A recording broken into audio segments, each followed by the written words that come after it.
નમસ્કાર, મનસુખભાઈ માંડવિયા. પોતાની જાતને જોતો અથવા પાછળ ભાજપ લગાડતો હોય એ બધાય લોકોએ ભાજપનું કામ કરવું જોઈએ.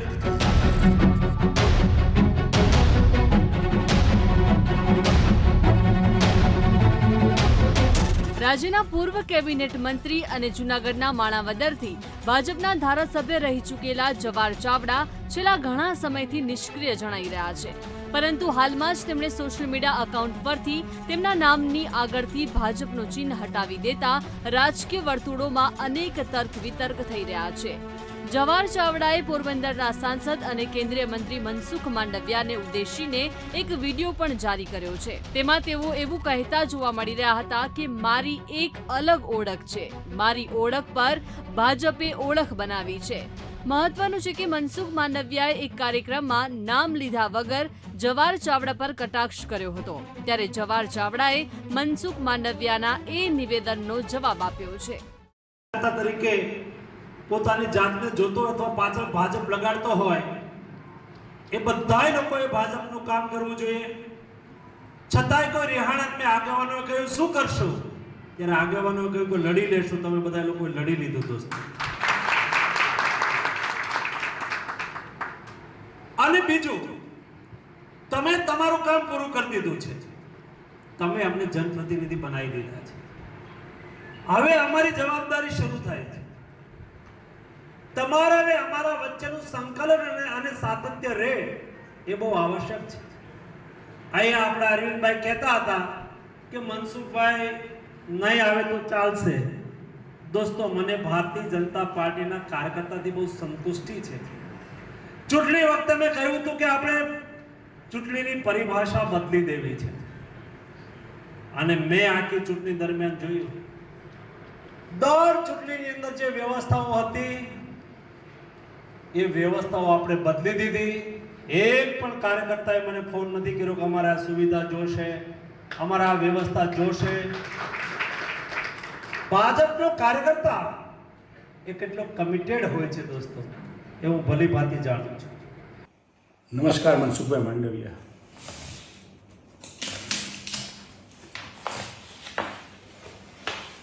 મનસુખભાઈ, આપને નહીં ધ્યાનમાં હોય પણ મારી ઓળખ આ હતી, ને આ ઓળખ હેઠળ 10 વર્ષ દરમિયાન માણાવદરના વંથલીના ખેડૂતોના પ્રશ્નો બિયારણના હોય, ફર્ટિલાઇઝરના હોય, ધોવાણના હોય, પાક વીમાના હોય, જૂનાગઢના ગરીબો વંચિતો માટે એક બીપીએલ સહાયતા અભિયાન ચાલુ કર્યું હતું. તે અભિયાન સોમનાથમાં, જૂનાગઢમાં, પોરબંદરમાં, રાજકોટમાં, જામનગરમાં 5 થી 6 જિલ્લાની અંદર 21 તાલુકામાં આખું અભિયાન ચલાવ્યું હતું. ને તે હેઠળ 75,000 ઉપરાંત ગરીબોને બીપીએલના લાભ આપેલા હતા. આ મારું કામ હતું, આ મારી ઓળખ હતી. તેની ઉપર ભારતીય જનતા પાર્ટીએ પોતાની ઓળખ લગાડી દીધી. ને આટલી હિંમત, તાકાત કે તેવડ તમારામાં હોત તો ચૂંટણી પહેલાં કે ચૂંટણી દરમિયાન બોલવાની જરૂર હતી. આપનો આભારી. જો કે હવે જવાહર ચાવડાએ આવું કરીને એ સંકેત આપી દીધો છે કે તે ભાજપથી નારાજ છે અને ગમે ત્યારે કોંગ્રેસમાં ઘરવાપસી કરી શકે છે. ત્યારે કોંગ્રેસના નેતા લલિત કગથરાએ આ મામલે પ્રતિક્રિયા આપી હતી અને ભાજપ પર નિશાન સાધ્યું હતું. જો આજે જે રીતે જવાહરભાઈ ચાવડાએ કમળને હટાવીને પોતાની રિયાલિટી બતાવી છે, અને એ પણ મનસુખભાઈ માંડવિયા કેન્દ્રના મિનિસ્ટરને એ ભારતીય જનતા પાર્ટીમાં જે અસંતોષ છે, એ વિસ્ફોટ થવાની તૈયારી છે, એના ચિહ્ન બતાવ્યા છે. અને આવતા દિવસોમાં લખી લેજો, મારી આ ભારતીય જનતા પાર્ટીની ચિનગારી એ વિસ્ફોટ થવાની છે.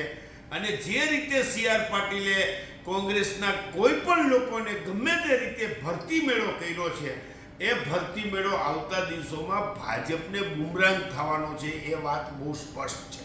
જવાહર ચાવડાની આ હરકતને લઈને કોંગ્રેસને ભાજપ પર પ્રહાર કરવાની તક મળી ગઈ છે.